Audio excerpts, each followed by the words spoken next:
Chega de me calar. Durante anos aprendi a engolir palavras.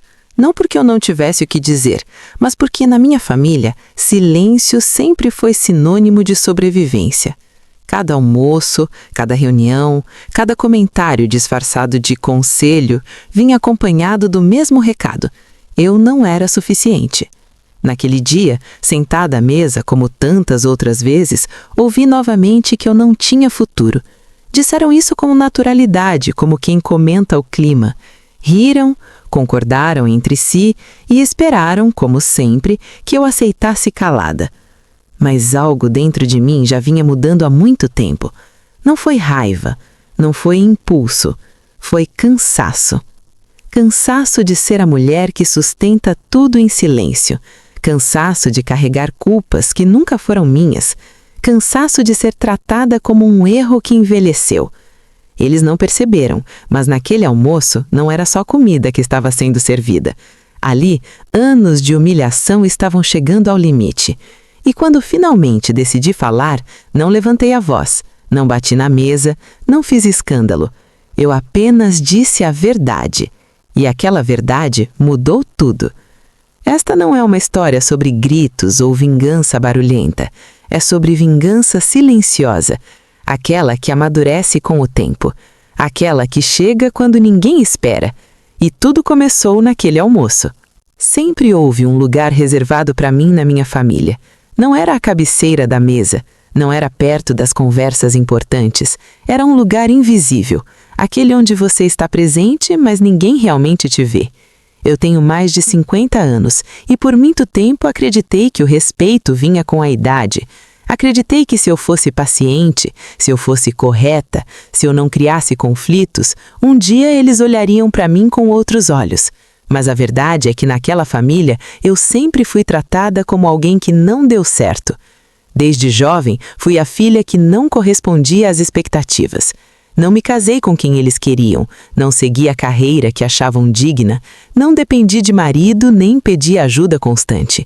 E, ironicamente, isso nunca foi visto como força, mas como fracasso disfarçado.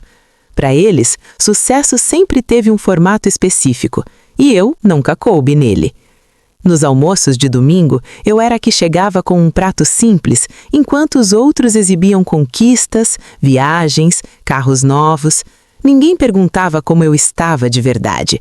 Quando perguntavam, era por educação, não por interesse. E eu respondia como sempre: tudo bem, porque aprendi cedo que falar demais só me colocava em posições ainda mais desconfortáveis.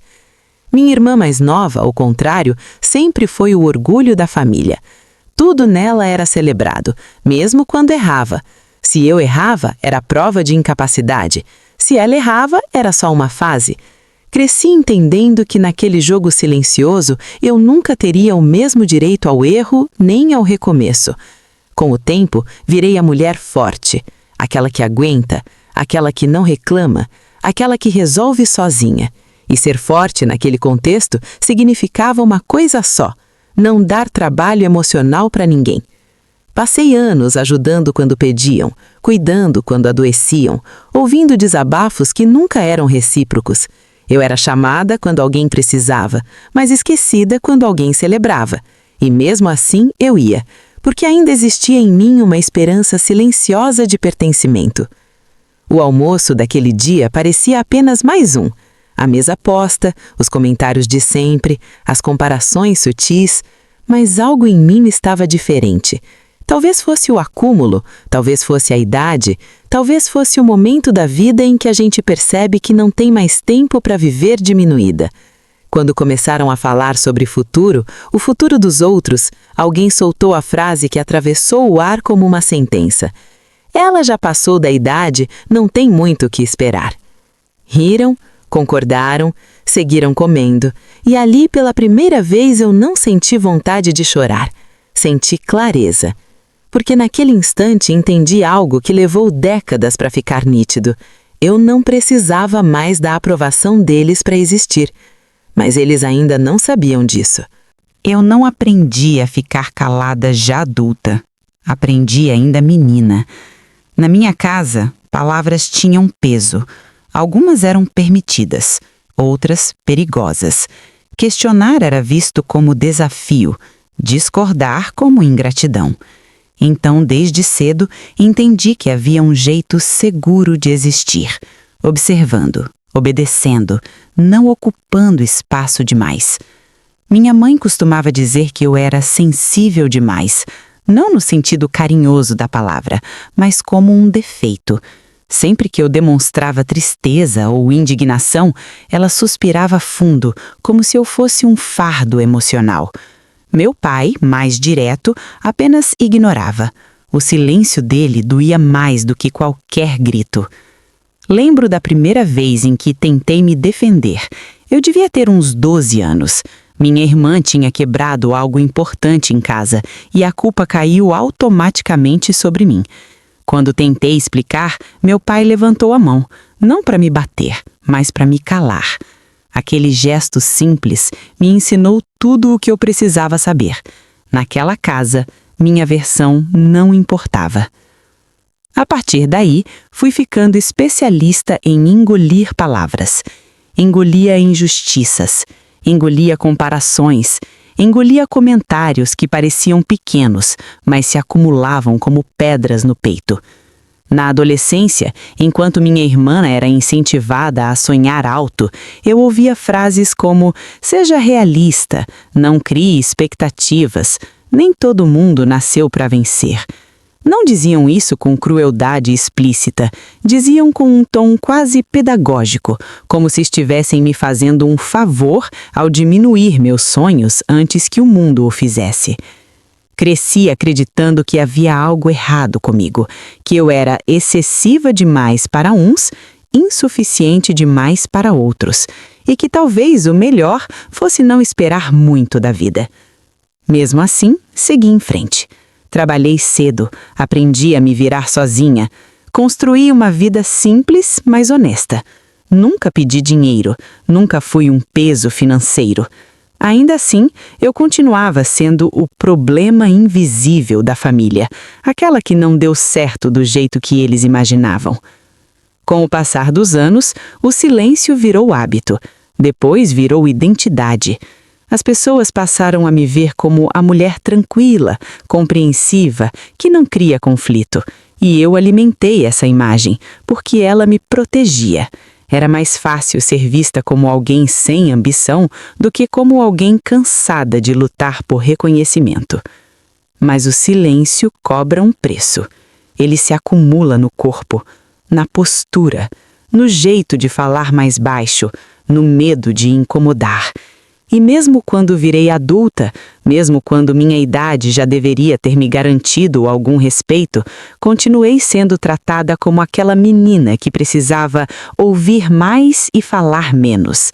Até aquele almoço, porque ali, sentada naquela mesa, algo muito antigo voltou à superfície. Não era só o comentário sobre meu futuro, era a repetição de uma história inteira. Décadas sendo diminuída com o sorriso no rosto dos outros. E pela primeira vez eu percebi. Não era mais aquela menina de 12 anos, e eles ainda não tinham entendido isso. Existe um momento na vida em que a gente percebe que continuar se explicando é uma forma de pedir permissão para existir. E naquele almoço, enquanto eles falavam do meu futuro como se fosse algo já encerrado, eu entendi que tinha passado tempo demais tentando provar meu valor para pessoas que lucravam emocionalmente com a minha dúvida.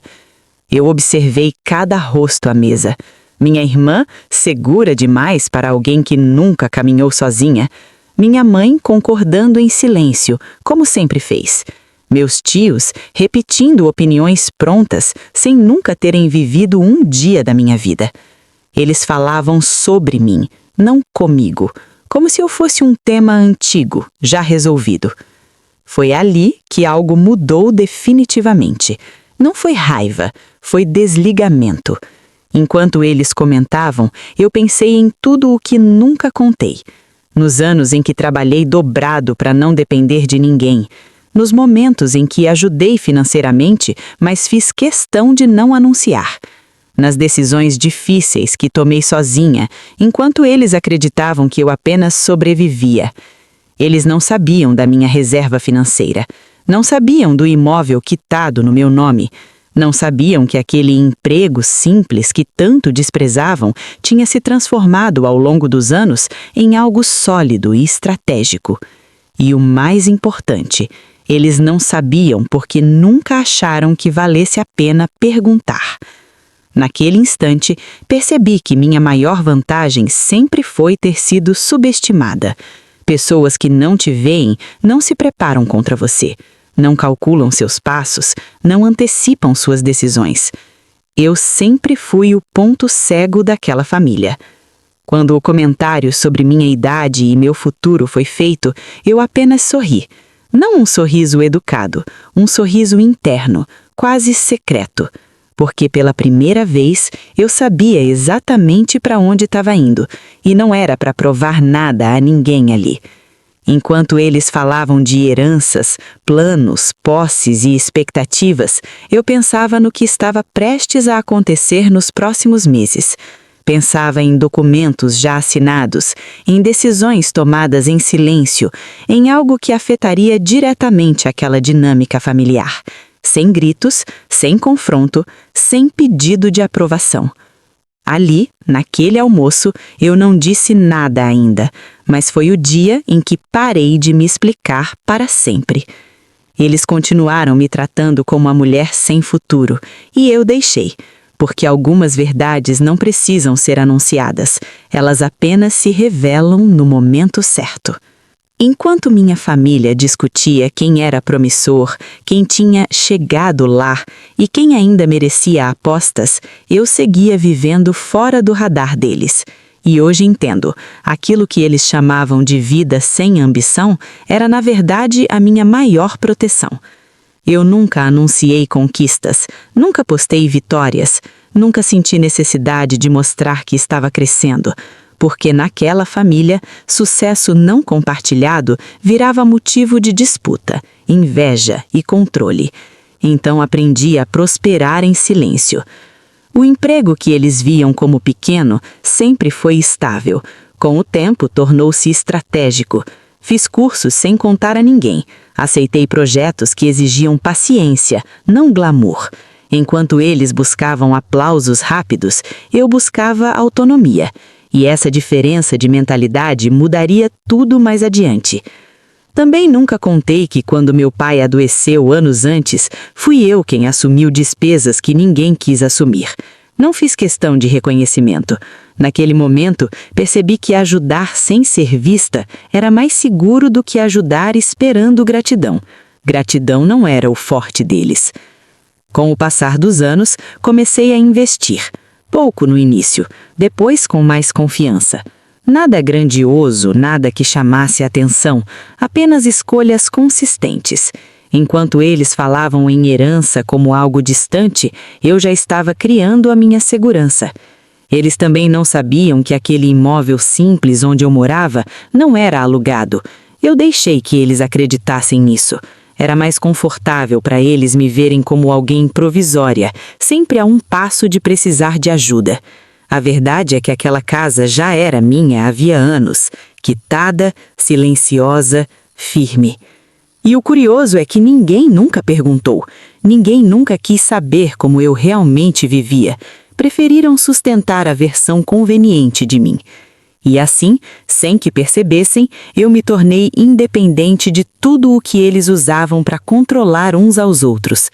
Dinheiro, aprovação, expectativa. Eu não precisava de favores, não devia explicações, não aguardava herança. Eu estava fora do jogo, e quem está fora do jogo não pode ser manipulado. Quando penso naquele almoço, percebo que eles ainda se viam como o centro da minha vida. Acreditavam que suas opiniões moldavam minhas escolhas. Não imaginavam que naquele momento eu já estava a alguns passos de uma decisão que afetaria diretamente a estrutura daquela família. Uma decisão tomada sem raiva, sem discurso, sem aviso prévio. A vingança silenciosa não nasce do ódio. Ela nasce da lucidez. E eu estava mais lúcida do que nunca. A ironia da vida é que quando você deixa de pedir, as pessoas começam a procurar. E foi assim, quase imperceptivelmente, que minha família começou a mudar o tom comigo. Não foi um pedido direto, nunca é. Primeiro vieram as ligações casuais. Minha mãe queria saber como eu estava, algo que não perguntava havia anos. Um tio comentou que sentia minha falta nos almoços. Minha irmã, surpreendentemente, mandou mensagem perguntando se eu poderia ajudá-la com uma questão prática, só um conselho. Nada disso vinha acompanhado de pedido de desculpas, nem reconhecimento. Era como se eles quisessem me puxar de volta para o lugar de sempre, mas com uma nova função, a de apoio silencioso. O que eles não perceberam é que eu já não ocupava mais aquele espaço. Havia uma situação específica se desenrolando nos bastidores da família. Um problema financeiro mal administrado, decisões tomadas com excesso de confiança, apostas feitas contando com um dinheiro que ainda não existia. Durante anos, eles falaram de herança como se fosse algo garantido, quase um direito natural. Mas a realidade era bem menos confortável. E, de alguma forma, começaram a enxergar em mim uma saída. Talvez porque eu sempre fosse a responsável. Talvez porque eu nunca dissesse não. Talvez porque ainda acreditassem que eu precisava deles emocionalmente. Foi nesse momento que percebi. Eles não estavam se reaproximando por afeto. Estavam se reaproximando por necessidade. Eu ouvi, observei, não confrontei. Quando minha irmã mencionou, quase por acaso, que certas decisões poderiam prejudicar todo mundo, eu entendi exatamente o que ela queria dizer. Quando minha mãe comentou que família precisa se ajudar, soube que o pedido estava a caminho. E pela primeira vez na vida, eu não me adiantei para resolver nada. Não ofereci soluções, não dei garantias, não fiz promessas. Respondi com educação, com calma, com distância emocional. E esse foi o primeiro choque real para eles. Porque sempre que a família esteve à beira de um problema, eu aparecia. Dessa vez, eu não apareci.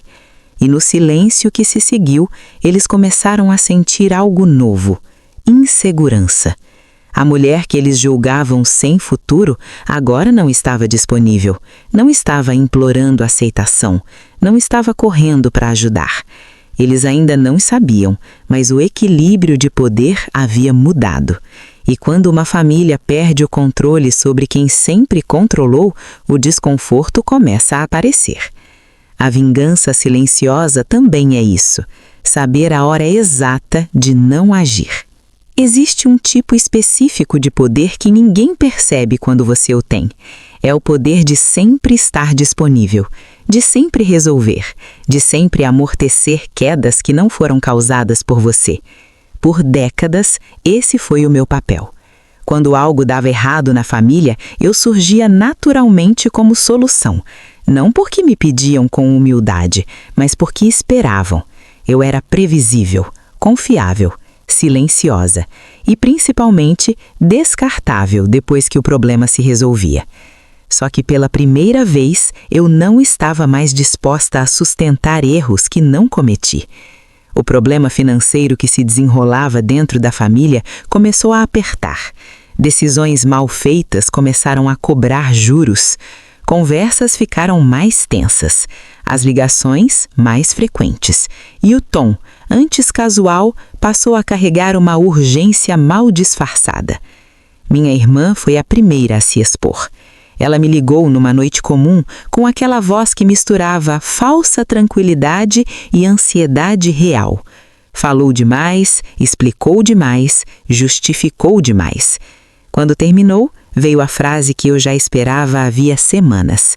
Você sempre foi a mais sensata. Queria saber o que você acha que a gente pode fazer. Era isso, o convite para eu reassumir meu lugar. Respirei fundo antes de responder, não por nervosismo, por clareza, e disse algo simples, algo que nunca tinha dito antes. Acho que vocês precisam resolver isso entre vocês. Houve um silêncio do outro lado da linha, um silêncio desconfortável, pesado. Ela não esperava aquilo. Ninguém esperava. Depois, vieram as tentativas mais diretas. Minha mãe ligou dizendo que estava preocupada com o futuro da família. Falou em união, em sacrifícios, em tudo o que eu sempre fiz sozinha, mas nunca foi reconhecido como tal. Ouvi em silêncio. Não discuti, não me defendi. Apenas repeti, com calma, que naquele momento eu não poderia ajudar. E então, algo curioso aconteceu. Eles começaram a se irritar comigo. A mesma família que nunca se preocupou em me proteger, agora se sentia traída porque eu não estava protegendo a todos. Como se minha função tivesse sido quebrada sem aviso prévio. Mas eu não havia quebrado nada. Eu apenas havia parado de carregar. Foi nesse ponto que percebi o quanto meu silêncio anterior sustentava aquela estrutura. Sem mim, pequenas rachaduras viraram fissuras. Pessoas que sempre falaram com segurança começaram a demonstrar medo. As certezas começaram a ruir. E o mais irônico de tudo, quanto mais eles pressionaram, mais claro ficava que eu nunca fui fraca. Eu apenas fui conveniente. Nesse período, comecei a dormir melhor. Minha ansiedade diminuiu. Meu corpo parecia mais leve. Porque dizer não me afastou apenas da família, me aproximou de mim mesma. Eles ainda não sabiam exatamente o que estava por vir, mas já sentiam que algo tinha mudado de forma irreversível. E eles estavam certos. A mudança não veio de uma vez, veio em pequenos sinais, que somados começaram a assustá-los. Reuniões familiares passaram a acontecer sem mim, não por escolha, mas porque eu não era mais facilmente acessível. Convites vinham em cima da hora, como se ainda testassem se eu apareceria correndo. E quando eu não aparecia, o incômodo ficava evidente. Eu sabia, porque me contavam depois. Sempre alguém conta. Disseram que a minha ausência estava sendo sentida, que as coisas não fluíam como antes, que decisões estavam sendo adiadas. Era curioso ouvir isso, porque ninguém jamais reconheceu que eu era parte do funcionamento daquela família. Eu sempre fui vista como figurante. Agora, minha falta causava desorganização. Então, começaram as tentativas mais sutis de me reposicionar. Minha irmã passou a me elogiar em público, coisa rara. Comentava que eu sempre fui equilibrada, confiável, a cabeça no lugar. Minha mãe começou a lembrar de histórias antigas em que eu a ajudei, como se estivesse reconstruindo uma narrativa onde sempre me valorizou. Mas havia algo diferente em mim. Eu não me aquecia mais com migalhas. Esses gestos não vinham acompanhados de pedidos de desculpas, nem de reconhecimento real. Eram estratégias, movimentos de quem percebe que perdeu uma peça importante do tabuleiro e tenta recolocá-la no lugar original. O momento mais revelador aconteceu numa conversa que deveria ser simples. Um tio me ligou para saber como eu estava. Depois de alguns minutos de conversa superficial, ele soltou: "Você sempre foi a mais responsável. A família sente falta disso." Não disse sente sua falta. Disse disso. Ali ficou claro. Eles não sentiam minha ausência emocional. Sentiam falta da função que eu exercia. Respirei fundo antes de responder, e com a mesma calma que vinha praticando há meses, disse algo simples, algo que nunca tinha dito antes. Queria informar que estou bem, focada na minha vida, nos meus planos. Não ofereci ajuda, não perguntei detalhes, não me coloquei à disposição. O silêncio do outro lado da linha durou mais do que o normal. E foi nesse silêncio que percebi algo fundamental. Eles finalmente estavam entendendo que eu não voltaria a ser quem fui. A família começou a fragmentar sem o amortecedor invisível que eu sempre representei. Pequenas rachaduras viraram fissuras. Pessoas que sempre falaram com segurança começaram a demonstrar medo. As certezas começaram a ruir. E o mais irônico de tudo, quanto mais eles pressionaram, mais claro ficava que eu nunca fui fraca. Eu apenas fui conveniente. Sem culpa, sem pressa, sem medo. Eu não estava abandonando ninguém. Eu estava apenas me recusando a continuar sendo usada como estrutura emocional de pessoas que nunca me sustentaram. Eles ainda tentariam mais uma vez. Eu sabia. Porque quando alguém perde o controle, a última tentativa costuma ser a mais desesperada. E eu já estava preparada. O convite chegou numa mensagem curta, quase formal demais para quem dizia ser família. Precisamos conversar, todos juntos. Eu já sabia o que aquilo significava. Quando as tentativas individuais falham, vem a reunião. Quando o controle escapa, vem o apelo coletivo.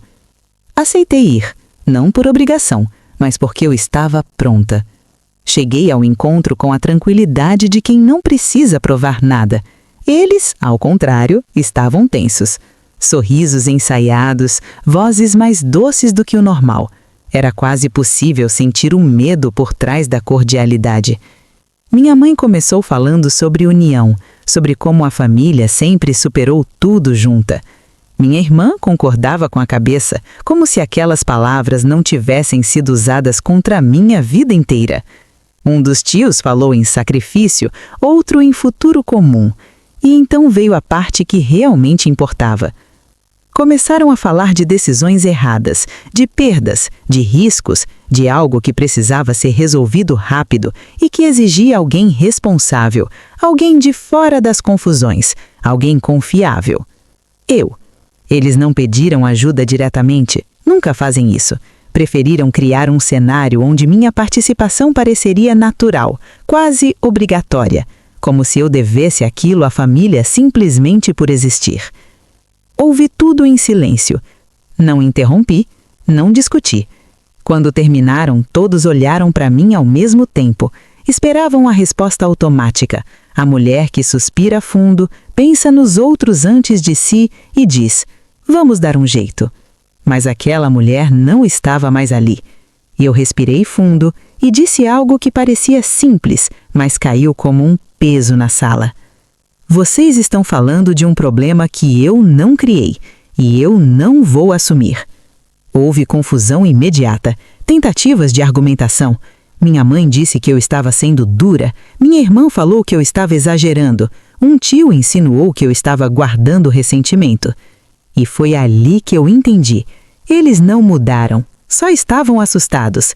Eu não levantei a voz, não ataquei ninguém, apenas disse que minha vida estava organizada, que tinha planos próprios e que não colocaria tudo em risco para consertar escolhas que não foram minhas. O silêncio que se seguiu foi diferente de todos os outros. Não era desprezo, era perda de controle. E naquele instante, percebi que eles ainda não sabiam o principal. Eu não estava apenas recusando ajuda. Eu estava prestes a revelar algo que mudaria definitivamente a forma como eles me viam. Mas não naquele momento, porque a verdadeira vingança silenciosa não acontece no calor da conversa.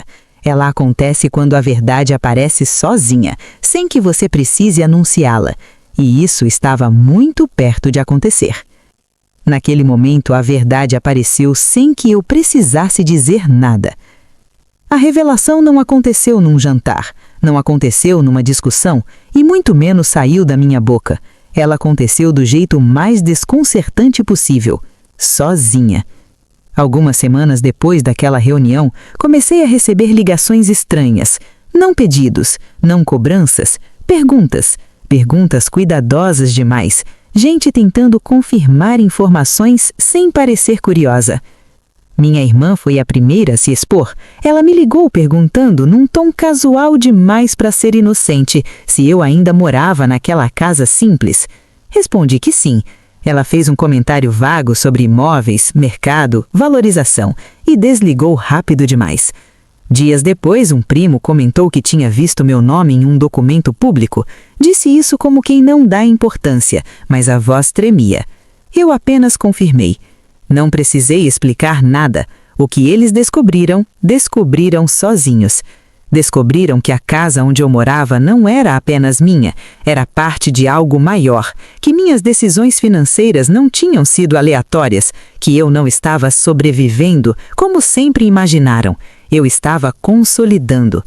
Descobriram que aquela mulher que eles julgavam sem futuro não dependia de herança alguma, não aguardava a aprovação, não precisava de favores. Eu já estava anos à frente. A mudança no comportamento foi imediata e patética. Minha mãe passou a me ligar com frequência exagerada, minha irmã ficou subitamente gentil, pessoas que nunca perguntaram sobre minha vida agora queriam saber dos meus planos, do meu bem-estar, do meu orgulho. Era tarde, porque quando alguém só te respeita depois de descobrir o que você tem, nunca foi respeito, foi interesse atrasado. O momento mais simbólico aconteceu quando fiquei sabendo por terceiros que aquela decisão financeira mal feita da família tinha desmoronado de vez. O dinheiro que eles esperavam nunca viria, a ajuda que presumiam não apareceu. E então, finalmente, entenderam. Eu não era o plano B. Eu nunca fui parte daquele plano. Eles tinham construído toda uma expectativa em cima de uma versão de mim que nunca existiu, e agora precisavam lidar com a mulher real, autônoma, distante e fora do alcance. Quando nos encontramos novamente meses depois, o silêncio deles era diferente. Não era desdém, era respeito tardio misturado com constrangimento. Ninguém falou do passado, ninguém pediu desculpas, mas também ninguém voltou a me diminuir. E naquele silêncio constrangido, eu senti algo que nunca tinha sentido naquela família. Equilíbrio. Eu não precisei humilhar ninguém, não precisei esfregar nada na cara de ninguém. A vida fez isso por mim. Quando o almoço terminou, me levantei com leveza, me despedi com educação, sem promessas, sem expectativas. Ao sair, senti algo que nunca tinha sentido depois de um encontro familiar. Liberdade. Eu não carregava mais mágoa, nem culpa, nem a necessidade de agradar. A verdadeira vingança silenciosa não é ver o outro cair, é perceber que você não precisa mais dele para se sentir inteira. Durante anos tentaram me convencer que eu não tinha futuro. Enquanto isso, eu construía. Enquanto falavam, eu avançava. Enquanto riam, eu me fortalecia. Eu não levantei a voz, não ataquei ninguém. Eu apenas vivi bem. E se essa história tocou você, se em algum momento você também foi silenciada, diminuída ou tratada como alguém sem valor, saiba de uma coisa: você não está sozinha. Aqui, neste canal, cada história é um lembrete de que a força silenciosa transforma destinos.